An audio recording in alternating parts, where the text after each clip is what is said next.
Hello and welcome back to the Second Chance to Live channel here on YouTube. I'm happy to see that you decided to stop by to visit with me.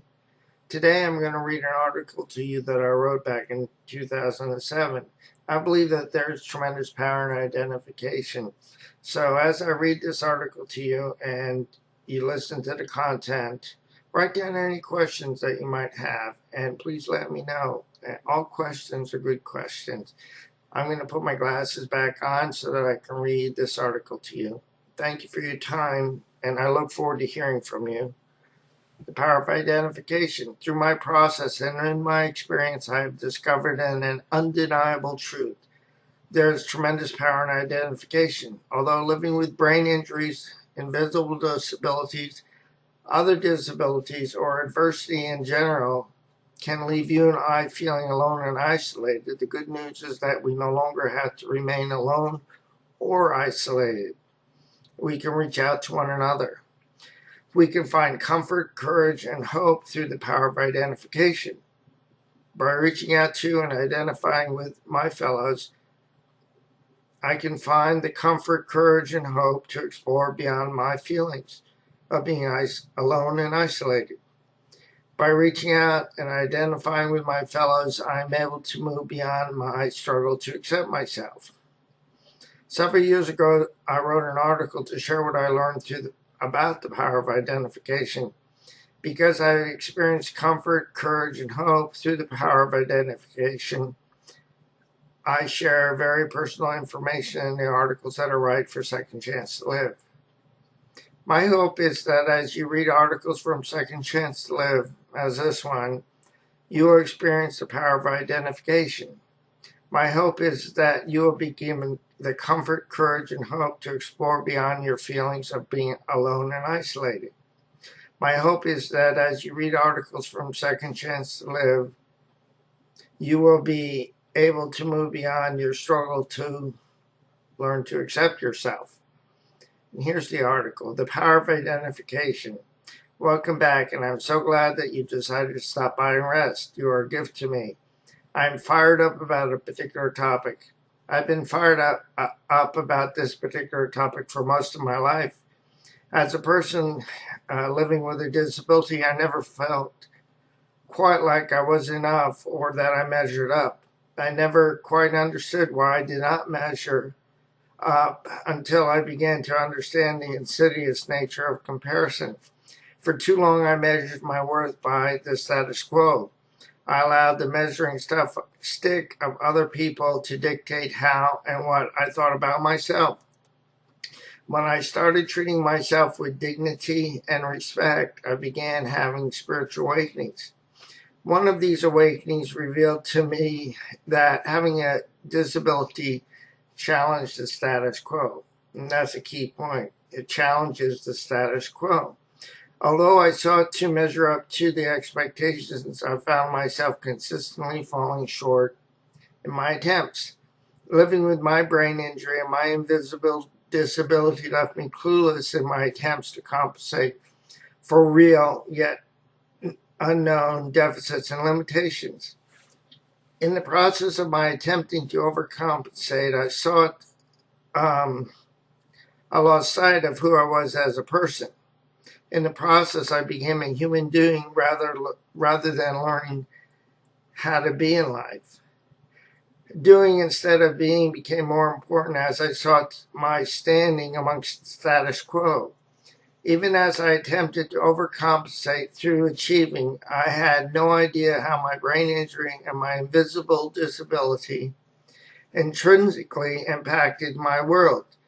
What made matters worse was that I sought to defend the notion that my brain injury, invisible disability, deficits, and limitations had nothing to do with my inability to meet expectations. In the course of defending my denial, I found that I was denying who I was as an individual. In the course of maintaining and defending both my denial and the denial of family and friends, I grew weary in my attempts to prove that I was not an individual with a brain injury and invisible disability with real deficits and limitations. In my weariness, I reached a point in my life when I could no longer deny my reality. When I reached this place of despair in which I could no longer deny my reality, I discovered a series of cause, effects, and contrasts. I will share what I learned through examining those cause, effects, and contrasts. This list is not exhaustive and can be expanded. After you read the contrasts, my contrasts, get a pen and paper and determine what other contrasts you can add to my list. In the process of reading my cause, effects, and contrasts, and then developing your own list, you may find that you have been berating yourself for no good reason for far too long. Here are my contrasts between identification opposed to comparison. Identification empowers, whereas comparison minimizes contribution. Comparison asserts stipulation to inclusion. Comparison mandates that certain criteria be met. Comparison predicates acceptance. Comparison demands compliance. Comparison postulates performance. Comparison shuns what is different. Identification, on the other hand, encourages process, while comparison specifies and expects outcomes. Identification celebrates small successes, whereas comparison, by its nature, seeks to invalidate. Identification encourages individuality and motivates self-expression. Identification cultivates creativity. Identification is not considered a threat. Status quo is dismissed. Identification empowers and motivates.